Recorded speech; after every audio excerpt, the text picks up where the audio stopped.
welcome to SSC, your truly upgrading partner bersama saya Tita Anwar. Nah, hari ini kita bakalan ngobrolin terkait dengan magang dan studi independen bersertifikat bersama Kakak Nika Wulan yang ada di samping kita. Nah, biasanya sering dipanggil Kak Coco. Ini kita akan ngomongin Q&A dari teman-teman semua. Dari kemarin banyak banget yang tanya terkait dengan magang. Apa itu magang? Terus gimana sih bisa daftar magangnya kayak apa? Nah, siap-siap ya. Siapa tahu pertanyaan kalian sama. Nah, nanti akan dijawab langsung dengan Kak Coco di sini. Oke? Oke. Teman-teman, jangan khawatir, jangan takut kalau teman-teman pengen daftar magang bersertifikat. Apalagi kalau teman-teman lagi galau nih, milih yang mana sih, magang yang kayak apa sih. Nah, kali ini kita akan ngomongin terkait dengan magang. Saya pengen tanya nih Mbak Coco. Hai Mbak Coco. Halo Mbak Tita. Udah lama ya nggak ketemu ini. Oh. Akhirnya bulan ketemu ya? juga. Terus kita ngobrolin magang buat adik-adik kita ya. Siap. Siap. Oke Mbak Coco, ini udah banyak juga yang tanya-tanya terkait dengan magang. Nah, ada yang tanya nih Mbak Coco. Siapa saja sih yang boleh daftar magang nih? Ataukah yang boleh magang, yang boleh daftar magang tuh orang-orang tertentu aja? Oke, baik. Terima kasih Mbak Tita atas kesempatannya sebelumnya yang diberikan kepada saya. Semoga dengan acara ini pertanyaan yang serupa dan banyak banget dari teman-teman ini tuh bisa terjawab. Jadi kalau peserta magang ini siapa aja sih yang boleh mendaftar? Sebetulnya yang pasti mahasiswa gitu ya, mahasiswa yang masih aktif, kemudian boleh dari seluruh universitas, boleh dari semua fakultas, semua jurusan, semua prodi, yang mana perguruan tingginya itu di bawah Kementerian Pendidikan dan Kebudayaan Ristek gitu. Jadi untuk sementara ini kemarin kan ada beberapa yang bertanya apakah yang di bawah Kemenak atau di Kemenperin boleh daftar atau enggak. Nah, kami mohon maaf untuk sementara itu belum begitu. Oke. Itu sih Mbak. Oke, jadi di bawah Kementerian Kemenristek Dikti ya. Iya. Oke, jadi untuk teman-teman yang dari Kemenak atau Kemenperin, tunggu aja, siapa tahu nanti dari Kemenak punya program yang sama. Iya, gitu ya. bener banget gitu. Oke, nah kita berdoa bareng-bareng semoga dari semuanya, dari teman-teman yang dari Kemenperin ataupun dari Kemenak juga ada program yang serupa dan bisa magang juga gitu tentunya ya. Nah, karena magang ini tuh banyak banget manfaatnya ya Mbak Coco ya. Bener banget. Ntar aja yang benefitnya belakangan aja, biar Oke, penasaran. siap, penasaran. Jadi ini juga banyak juga ini benefitnya apa, tapi ini saya urutkan dulu nih biar enak nih teman-teman. Nah, terus ada juga nih yang tanya, apa sih syarat-syaratnya? Biasanya banyak banget. Kalau mau daftar magang ini tuh syaratnya apa aja sih Mbak Co? Oke, syaratnya yang pasti satu mahasiswa aktif ya, kemudian database-nya ada di database Dikti gitu ya. Jadi teman-teman pastikan cross check juga ketika akses ke websitenya itu apakah database teman-teman di situ update atau enggak. Nah, nanti karena itu kita loginnya pakai database yang terhubung dengan data Dikti gitu. Kemudian minimal semester 5. Nah, itu ada alasannya. Kenapa semester 5 adalah supaya teman-teman itu memiliki bekal teori yang cukup terlebih dahulu untuk bisa diimplementasikan dalam magang yang ada di masing-masing mitra gitu. Oke, berarti ini ya, kalau yang bisa daftar tuh syarat-syaratnya mahasiswa aktif gitu ya? Betul. Gitu. Dan juga semester 5. Nah, kalau misalnya semester lebih dari semester 5, misalnya katakanlah semester 7 kayak gitu, itu boleh magang nggak sih Kak? Boleh, boleh. masih boleh gitu. Oke, Pokoknya minimal masih. semester 5 gitu. Yang penting aktif gitu ya, di Iya, atas semester 5. Kalau sekarang saat ini masih semester 2 atau mau semester 3 kayak gitu. Nah, itu banyak banget nih, saya masih semester 3 boleh ikut nggak sih? Iya, memang programnya bikin pengen gitu ya. Kalaupun saya mahasiswa baru pasti juga kalau lihat program ini pasti pengen juga. Cuman akan lebih baik kalau teman-teman yang di maba atau yang semesternya masih kecil gitu belajar dulu, perbanyak bekalnya, teorinya, supaya nanti bisa inline benar-benar apa yang dipelajari di kampus dengan nanti apa yang ditugaskan di tempat magang gitu. Oke. Jadi buat teman-teman yang masih semester 1, 2, 3, 1, 2, 3, 4 itu tenang aja, teman-teman kumpulin dulu teori-teorinya, materi-materinya biar ketika nanti magang udah lebih siap lagi nih gitu. Iya, Jadi makanya semester 5 itu minimal teori-teori udah dipelajari ya gitu. Jadi bisa di semester 5 ke atas baru bisa ikut magang. Nah, yang banyak juga ditanyain kalau misalnya saat ini saya skripsi, boleh nggak sih ikutan magang gitu? Oke, ini lebih ke masalah resource management, termasuk di dalamnya adalah time management gitu. Kalau memang teman-teman bisa memiliki time management yang baik, self regulation yang baik, apalagi kalau misalnya skripsinya ternyata inline dengan project magang di perusahaan itu atau studi independen, itu boleh gitu. Tetapi kalau dari hasil self assessment teman-teman nggak punya time management yang baik, selalu bahasa Inggrisnya tuh kepontal-pontal gitu. Apa ya? Itu untuk Struggling gitu ya. struggling untuk mengatur waktu, mungkin lebih baik fokus ke salah satu dulu, skripsi dulu aja gitu, atau magang dulu aja untuk bisa melaksanakan tugasnya itu dengan tuntas gitu. Memang ada mitra-mitra juga yang mengharapkan habis magang, Mbak, kalau misalnya mau ada yang skripsi atau TA di sini juga boleh gitu, apalagi nanti bisa di materinya atau temanya itu bisa berangkat dari program magangnya itu gitu. Ada beberapa mitra yang berharap seperti itu gitu. Tapi kalau ini udah di tengah-tengah skripsi dan skripsinya nggak inline, mungkin kalau saya boleh menyarankan lebih baik nggak sih, Mbak. Nggak dulu, jadi nggak bisa disambi-sambi ya. Betul, karena ini full time kayak karyawan beneran. Oke. Nah, Mbak Coco, ini ada pertanyaan lagi nih yang masuk nih. Nah, terkait dengan akreditasi. Untuk perguruan tinggi itu akreditasinya diperhitungkan nggak sih? Atau harus punya akreditasi minimal B atau C, kayak gitu boleh nggak sih? Seperti halnya terkait dengan perguruan tinggi tadi ataupun jurusan, sebenarnya akreditasi tidak menentukan. Jadi perusahaan atau mitra dalam hal ini ya, kita sepakat dulu mitra itu tidak hanya perusahaan, tetapi untuk sebagai untuk pengetahuan teman-teman bahwa mitra itu bisa terdiri dari perusahaan, bisa juga NGO atau LSM, bisa juga instansi pemerintahan gitu ya. Jadi mitra tidak ada persyaratan khusus terkait akreditasi kampusnya gitu. Jadi boleh dari kampus apapun, jurusan apapun, termasuk akreditasinya, karena mereka akan lebih cenderung melihat kepada individu-individu atau mahasiswa-mahasiswa yang apply ke lowongan magangnya gitu. Oke.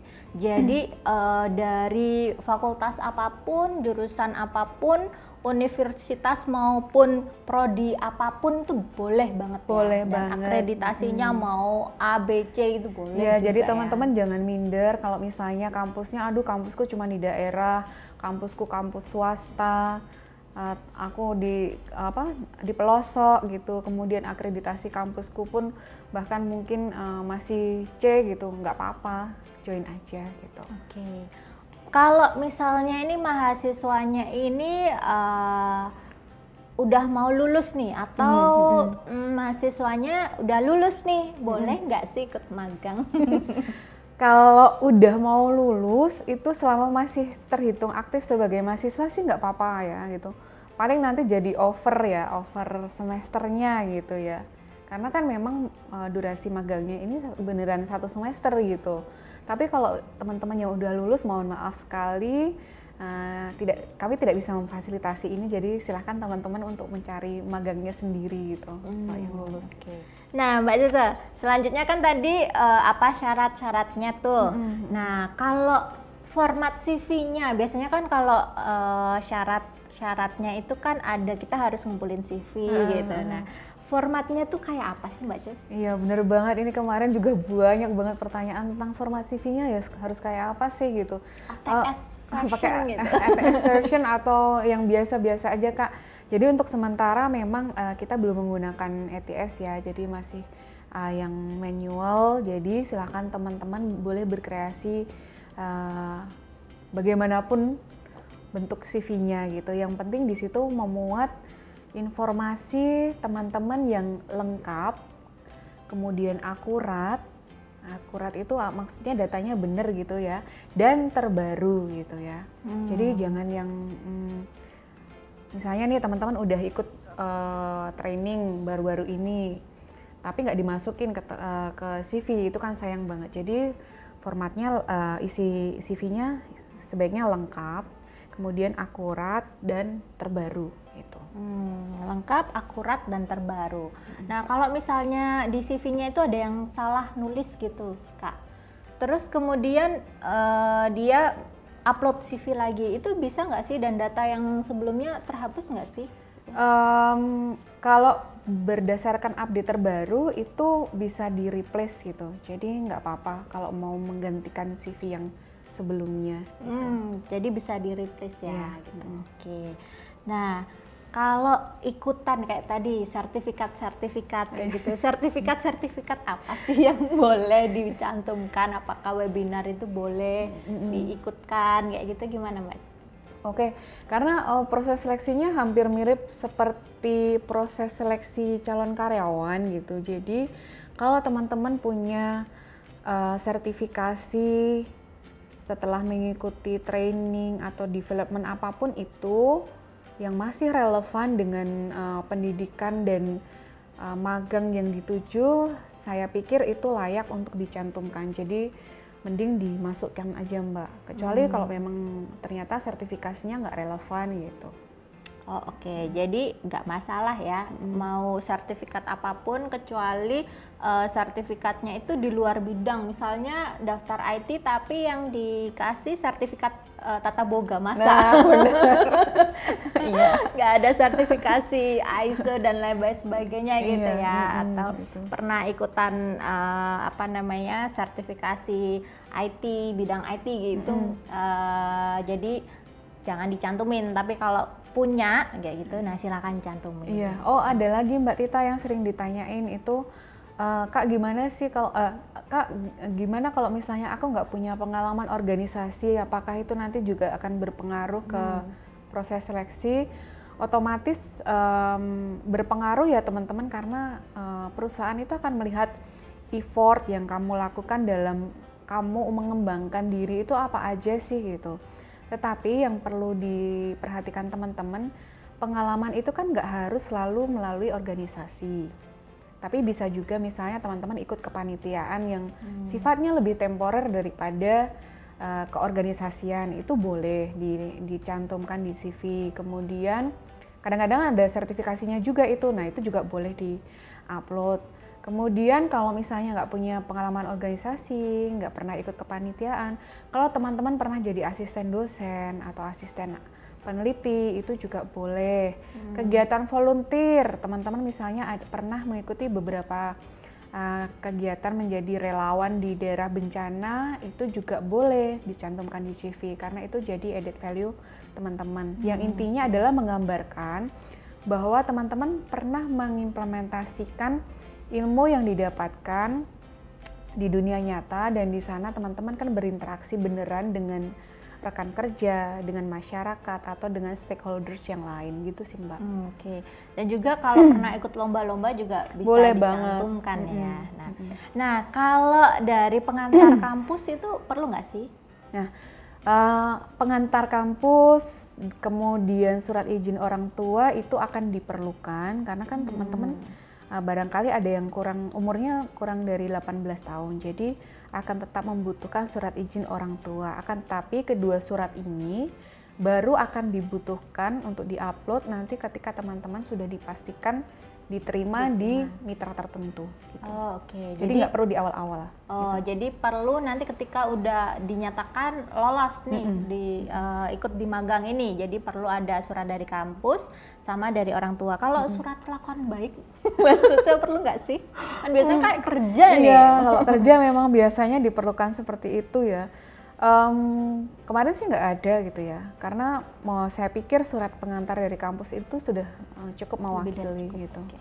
Nah Mbak Coco, ini ada banyak juga pertanyaan, kalau misalnya ikut magang Merdeka ini bisa nggak sih disambi dengan program lain, misalnya kayak program beasiswa atau dia ikut kuliah juga, masih kuliah kayak gitu, terus ikut magang Merdeka atau magang di tempat lain kayak gitu, bisa nggak sih Mbak Coco? Oke, kalau program beasiswa itu boleh ya, cuma nanti benefitnya yang harus memilih salah satu, apakah teman-teman mau mengambil benefit beasiswanya atau mengambil benefit uang saku magangnya gitu. Kalau misalnya ngambil benefit uang saku magang, berarti nggak dapat beasiswa selama program magang berlangsung dan akan kembali ketika program magangnya berakhir. Jadi beasiswanya akan kembali ketika program magangnya berakhir. Tapi kalau double program misalnya mau dengan kampus mengajar atau dengan pertukaran pelajar itu tidak boleh, karena memang harus memilih salah satu program saja, karena untuk magang ini sendiri itu durasinya kan 1 semester full, itu antara 5 sampai 6 bulan. Jadi perlakuannya pun seperti karyawan bekerja, jadi full time gitu, jadi nggak bisa. Termasuk juga ketika mau ngambil kuliah gitu ya.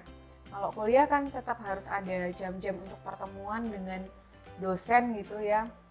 Nah itu pastinya akan menyita waktu juga untuk magangnya, jadi tidak boleh gitu, harus fokus. Oke, berarti fokus aja ya. Tapi kalau untuk program beasiswa itu ambil benefitnya.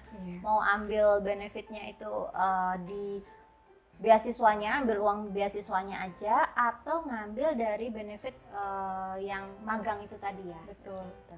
Oke, tapi untuk teman-teman yang mau double magang itu nggak bisa karena memang full banget ya waktunya kayak gitu. Apalagi kalau disambi dengan KKN. Wah, nggak bisa. Itu juga bener-bener gak bisa banget disambi ya, karena memang kayak kita bener-bener kerja full dari pagi sampai siang kayak karyawan beneran kayak gitu ya. Ya, sempat ada yang menanyakan juga gimana kalau KKN-nya KKN online. Meskipun secara online tentunya kan tetap aja ada penugasan-penugasan ya dari yang menyelenggarakan program KKN-nya, dimana kita pasti harus spend tenaga, waktu, pikiran untuk di situ juga. Pasti akan sulit untuk fokus ke kedua program tersebut, jadi lebih baik memang enggak sih. Memang benar-benar fokus ya. Itu pun teman-teman yang skripsi juga gitu, lebih baik milih mau skripsi aja atau mau magang. Pun kalau relevan banget nih skripsinya dengan magang, nah baru bisa ya. Tapi kalau benar-benar jauh banget, beda banget, mending pilih salah satu. Jadi fokusin nih, teman-teman mau milih yang mana gitu. Nggak mau diduain. Iya, nggak mau diduain gitu. Jadi hanya cukup satu aja. Karena resikonya besar banget teman-teman, kalau misalnya program magang ini nggak tuntas kan berarti kamu akan mengorbankan 20 SKS dan 1 semestermu gitu. Ya, jadi 20 SKS ya. Nah, kalau misalnya nih Mbak Coco, teman-teman ini masih kuliahnya itu masih beberapa SKS kayak gitu, jadi bisa nggak sih dikonversi? Jadi misalnya sisa masih 5 SKS kayak gitu, bisa nggak sih dikonversi, atau konversi ini tuh harus apa nggak sih? Kalau konversi yang dari program magang ini ke perkuliahan biasa itu memang sudah wajib ya. Ketika teman-teman mengikuti program magang sampai tuntas dan nanti akan mendapatkan sertifikat dari mitranya, itu berarti wajib dikonversi, kecuali teman-teman magang tapi tidak tuntas, itu pasti nggak akan dapat sertifikat dan nggak akan dapat konversi 20 SKS itu. Dan itu sudah dijamin dengan Kepmen gitu. Oke, berarti ini konversi SKS itu udah ada aturannya gitu ya? Sudah ada aturannya. Di Kepmen nomor 74 P 2001 tentang pengakuan SKS itu ya? Betul. Oke, berarti tenang teman-teman, udah dijamin bahwa ini SKS-nya itu bisa dikonversi gitu ya. Oke, kemudian ini ada berapa sih mitranya Mbak Cucu? Mitranya itu sekitar 150-an mitra. Oke. Cuma saya juga nggak hafal ya mitranya apa aja gitu. Kemudian dia juga ada berbagai bidang gitu. Ada yang manufacture, ada yang IT and technology, ada juga yang e-commerce, perbankan, kemudian education, kemudian juga yayasan, bahkan sampai instansi pemerintahan. Oke, jadi banyak banget juga ya bidang-bidangnya, dan teman-teman bisa cek juga di websitenya Magang Merdeka ya? Iya, di kampusmerdeka.kemdikbud.go.id. Oke, jadi untuk melihat 150 mitranya teman-teman bisa cek di websitenya.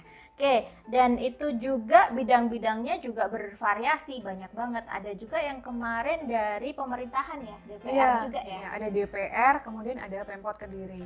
Dan tadi saya lupa menyampaikan bahwa satu mitra bisa jadi itu memiliki lebih dari satu proyek gitu.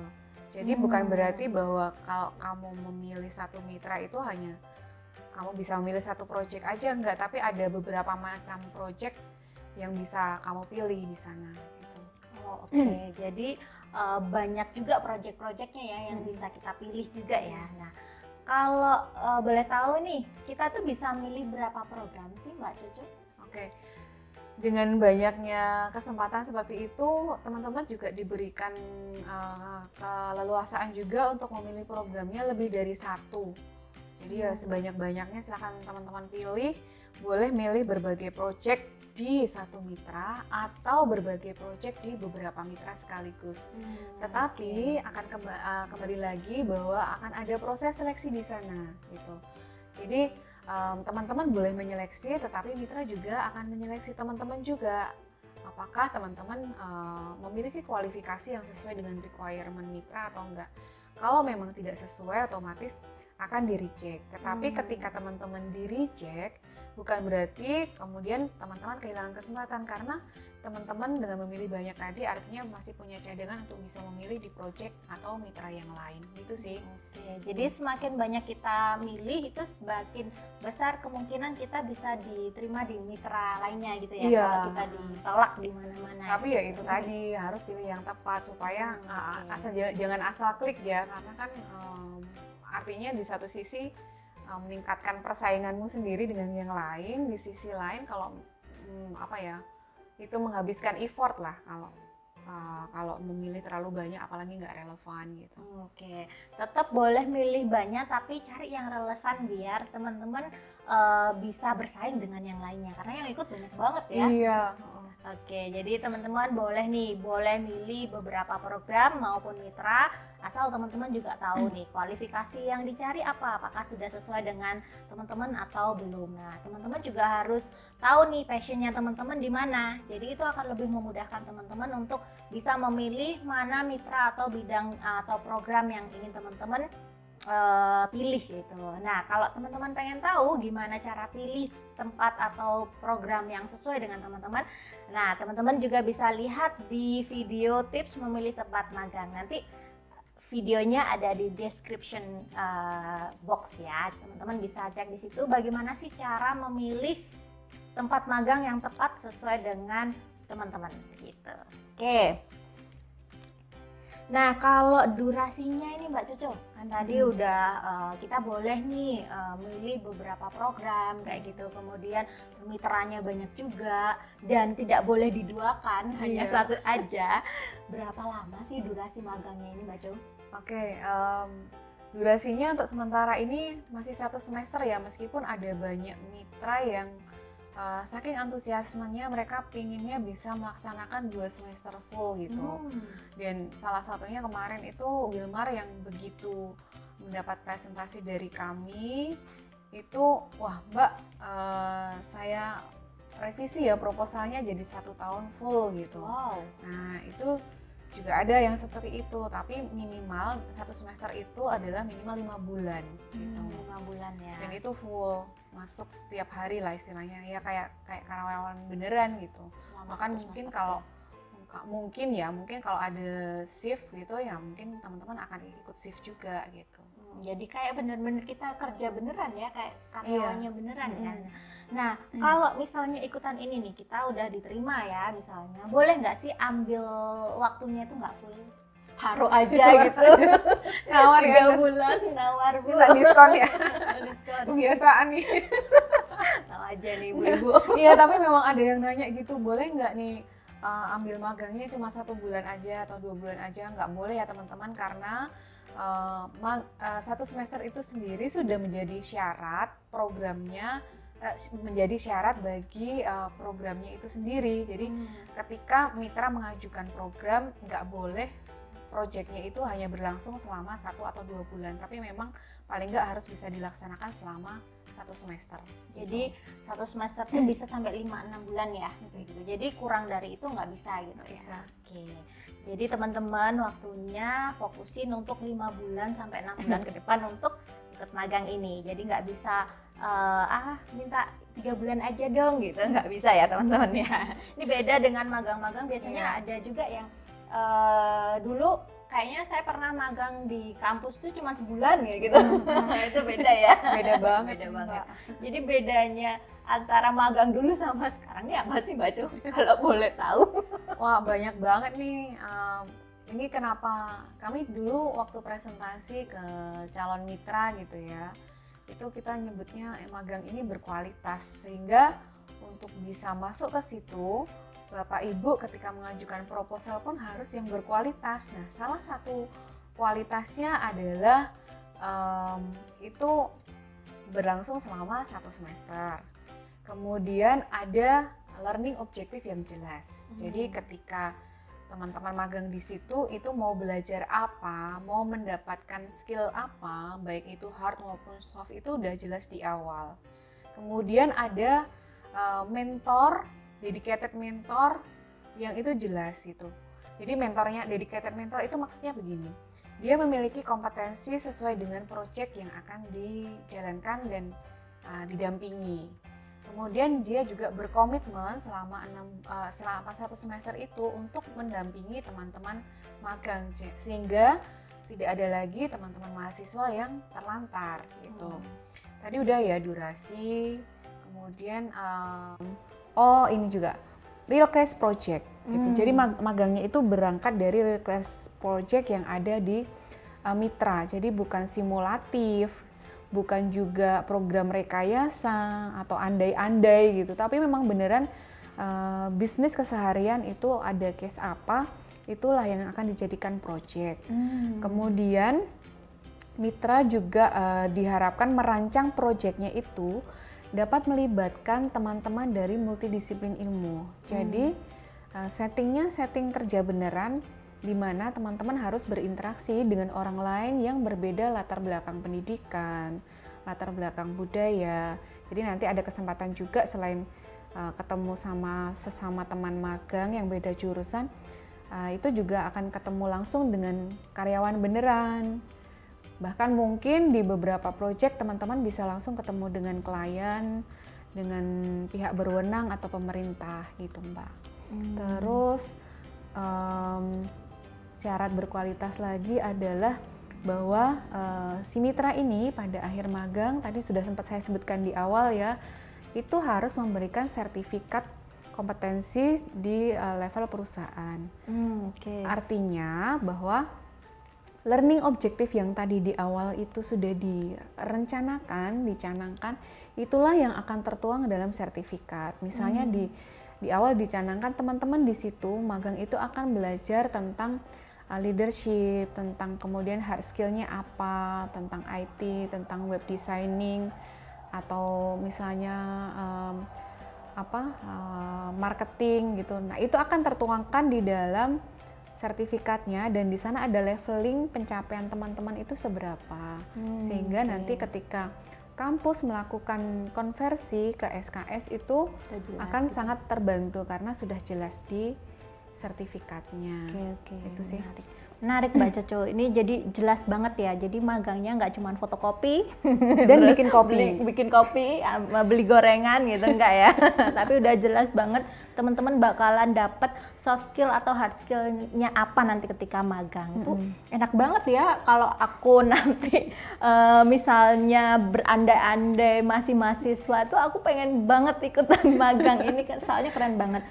Tapi yang ikut ini juga yang masuk seleksinya itu berarti orang-orang pilihan juga ya Mbak Co ya? Karena ada seleksinya ya? Iya benar, jadi meskipun kita tetap mendorong para mitra untuk mengindahkan prinsip equity dan non-discriminative actions gitu, itu tetapi tetap akan ada seleksi sesuai requirement, karena kita juga tidak bisa memaksakan orang yang tidak memiliki background ilmu tersebut untuk melakukan suatu project tertentu yang membutuhkan skill tertentu pula gitu. Jadi memang tetap walaupun begitu tetap ada seleksinya gitu ya.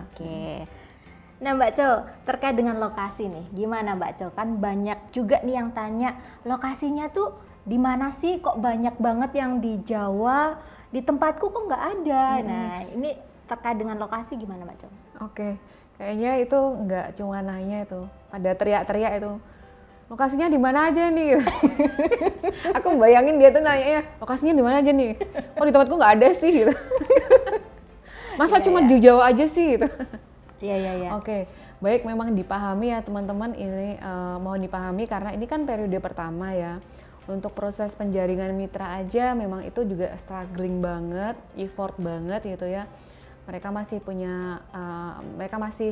meragukan dan belum punya kepercayaan diri untuk join program ini, sehingga beberapa belum semua perusahaan, belum semua organisasi, belum semua instansi pemerintah yang ada di seluruh pelosok Indonesia itu bisa bergabung di program ini di periode pertama. Sehingga ya inilah mitra yang kami punya, tetapi kalau teman-teman meneliti lebih lanjut, masuk ke websitenya, kemudian melihat-lihat lokasinya, itu aslinya tidak cuma di Jawa doang gitu atau di Jakarta doang, tapi tetap aja terbuka kesempatan buat teman-teman yang di luar Jawa.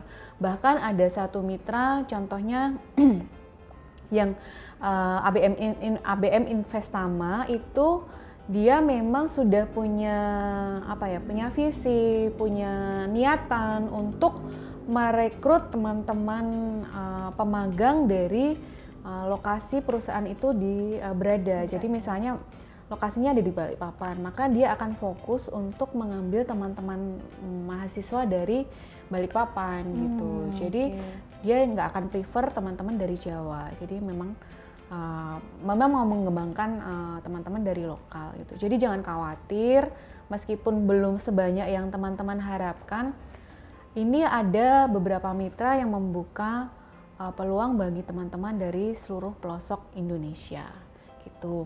Kemudian terkait dengan itu juga ada yang nanya, terus magangnya WFO apa WFH gitu Mbak, apalagi pandemi gitu ya. Nah, memang kita tidak bisa memaksakan semua WFO atau memaksakan semua WFH, tergantung dengan bisnis perusahaannya. Kalau perusahaannya e-commerce, kemudian IT, teknologi, mungkin itu bisa dilakukan fully WFH gitu ya. Tapi kalau misalnya perusahaan yang manufacture atau poultry, terus pertambangan, pertanian, itu tampaknya akan ada porsi WFH, ada porsi WFO, atau bahkan mungkin full WFO. Tetapi yang bisa teman-teman pegang itu adalah bahwa setiap mitra yang ada, setiap perusahaan yang menjadi mitra di dalam program ini, mereka memastikan untuk mengikuti prokes sehingga dapat meminimalisir potensi terinfeksi COVID gitu sih. Oke. Jadi sebenarnya lokasi pun jangan khawatir ya Mbak Coy ya, karena bisa jadi kalau teman-teman WFH, magangnya WFH itu bisa dari manapun gitu, selama internetnya lancar. Bener banget. Itu kuncinya. Selama teman-teman punya internet yang lancar, jadi it's okay. Teman-teman bisa magang dimanapun, di tempat manapun, kapanpun gitu ya. Jadi nggak usah khawatir teman-teman. Jadi nggak hanya di Jogja aja, teman-teman yang ada di luar Jawa pun bisa ikut magang gitu. Karena kuncinya itu tadi, nggak semuanya itu WFO, tapi bisa jadi ada beberapa perusahaan atau mostly kebanyakan perusahaan untuk WFH gitu ya. Bener. Oke, tenang aja teman-teman gitu. Nah kalau dari kecocokannya sendiri nih, Mbak Jo, kecocokan jurusan dan lowongannya itu kayak gimana sih untuk magang nih? Oke, ya itu ibarat orang mau pilih mungkin mau pilih outfit gitu ya. Kita mau pergi berenang berarti outfitnya harus berenang. Mau pergi kondangan berarti outfit kondangan gitu kan ya. Ya perusahaan pun pasti akan mencari mencari kecocokan salah satunya dari jurusan. Tetapi itu tidak mutlak. Jadi kalaupun misalnya teman-teman dari jurusan yang mungkin tidak sesuai yang dipersyaratkan di situ, tapi memiliki kemampuan terkait dengan bidang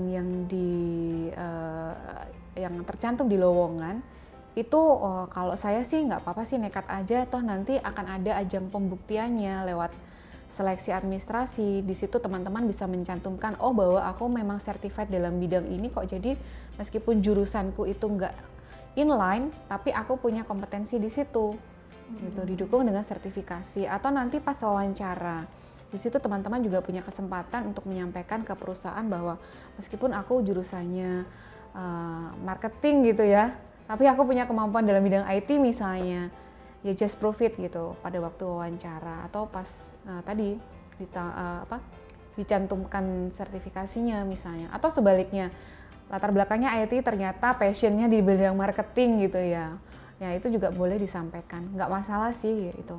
Tapi memang lebih bagus kalau memang inline dengan jurusan. Oke, jadi artinya buat teman-teman yang misalnya sekarang ini jurusan kelautan kayak gitu, kok nggak ada juga nih lowongan kelautan, belum ada, belum buka gitu. Tapi punya passion atau punya skill di bidang misalnya akuntansi, aku bisa kayak gitu. Karena aku pernah ikut training tentang akuntansi karena suka gitu ya, gitu. Nggak apa-apa, daftar aja gitu. Siapa tahu teman-teman bisa membuktikan bahwa teman-teman bisa di bidang yang dicari itu gitu. Begitu juga sebaliknya ya. Atau yang mungkin profesinya dekat-dekat gitu. Misalnya nih, contohnya di Petrokimia Gresik itu